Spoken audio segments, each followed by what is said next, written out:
ഈ കോൺഗ്രസ്സുകാർ രാവിലെ എണീറ്റിട്ട് സംസാരിക്കുന്നത് എനിക്ക് അതിൽ സമയമില്ല. പൊളിറ്റിക്സിന്റെ വിദ്വാന്മാരല്ല, അവര് ഇതുവരെ ഒന്നും ചെയ്യാത്ത പാർട്ടിയല്ല. 2-ാം തീയതി നമ്മുടെ ബഹുമാനപ്പെട്ട പ്രധാനമന്ത്രി തിരുവനന്തപുരത്ത് എത്തുന്നുണ്ട്.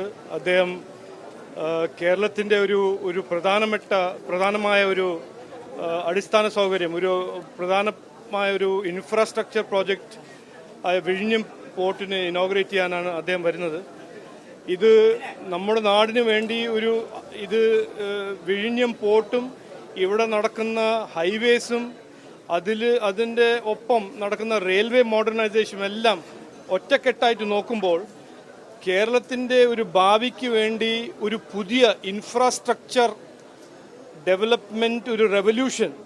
എന്നിട്ട് ഇതിന് നോക്കുമ്പോൾ കേരളത്തിന് എത്രയോ ഇനി മാനുഫാക്ചറിങ്ങും ലോജിസ്റ്റിക്സ് അവസരങ്ങൾ, ഇത് മൂന്നും, ഈ ഹൈവേയും റെയിൽവേ മോഡേണൈസേഷനും വിഴിഞ്ഞം പോർട്ട് കമ്പൈൻ ചെയ്ത് നോക്കിയാൽ ഇതാണ് വരുന്ന കാലത്ത് ഈ അവസരങ്ങൾ ഉണ്ടാക്കാൻ പോകുന്ന ഒരു അടിസ്ഥാന സൗകര്യം, ഇൻഫ്രാസ്ട്രക്ചർ ഡെവലപ്മെൻറ്റിൻ്റെ പോളിസി.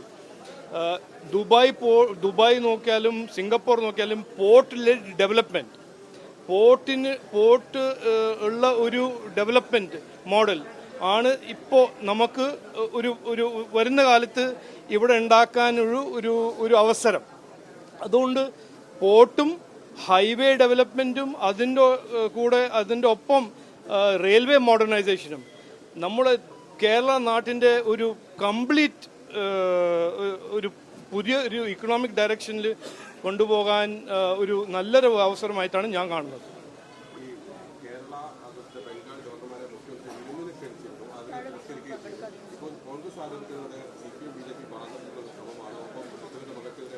എനിക്ക് ഈ കോൺഗ്രസ്സുകാർ രാവിലെ എണീറ്റിട്ട് സംസാരിക്കുന്നത് എനിക്ക് അതിൽ സമയമില്ല. അവരൊരു ദിവസം പാകിസ്ഥാനി ഭീകരവാദികളെ ന്യായീകരിക്കുന്നു, പിന്നെ അത് ഇവിടെ നിർത്തിയിട്ട് അവിടെ കർണാടകയിൽ കോൺഗ്രസ് മന്ത്രികൾ അത് പറയുന്നു. ഇതിങ്ങനെ അവർ പറയുന്നത് ഇങ്ങനെ ഫോളോ ചെയ്താൽ നമുക്ക് എല്ലാവർക്കും ഒരു ഭയങ്കര തലവേദനയായിട്ട് ഞാൻ കാണുന്നത്. അവർ പറയട്ടെ, നാട് മുമ്പോട്ട് പോകണം, അതാണ് ഞങ്ങളുടെ ആഗ്രഹം. അതിനുവേണ്ടി ഞങ്ങൾ എന്തും ചെയ്യാൻ തയ്യാറാണ്. വികസിത കേരളമാണ് ഞങ്ങളുടെ ലക്ഷ്യം. 4 കോടി മലയാളികൾക്ക് വികസനം, ക്ഷേമം, തൊഴിൽ, ഇൻവെസ്റ്റ്മെന്റ്, അതെല്ലാം ചെയ്യാനാണ് ഞങ്ങളുടെ ഒരു ആഗ്രഹം, ഞങ്ങളുടെ ഒരു വിഷൻ, ഞങ്ങളുടെ ഒരു കാഴ്ചപ്പാട്.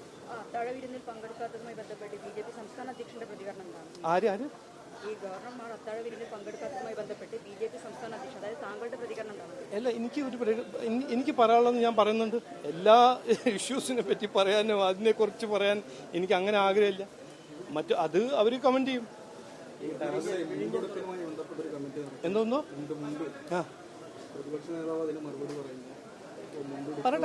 പറയട്ടെ. ഓ, വളരെ സന്തോഷം.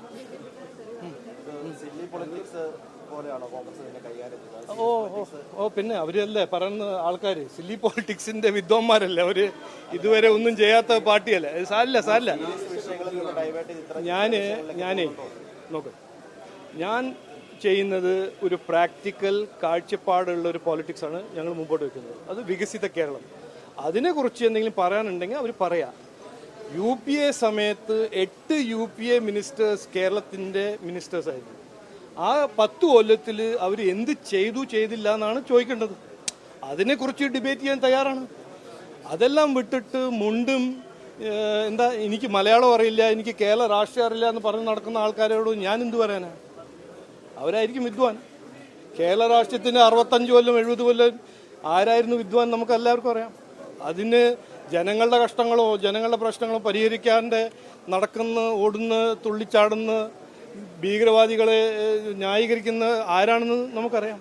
അപ്പം അവർ പറയുന്നത് പറഞ്ഞോട്ടെ, ഞങ്ങൾ പറയുന്നത് ചെയ്യുന്ന പാർട്ടിയാണ്, പ്രവർത്തിക്കാനാണ് വന്നിരിക്കുന്നത്. ഞങ്ങളുടെ ഒരു കാഴ്ചപ്പാടുണ്ട്, വികസിത കേരളം, എല്ലാവരുടെ ഒപ്പം എല്ലാവർക്കും വേണ്ടി.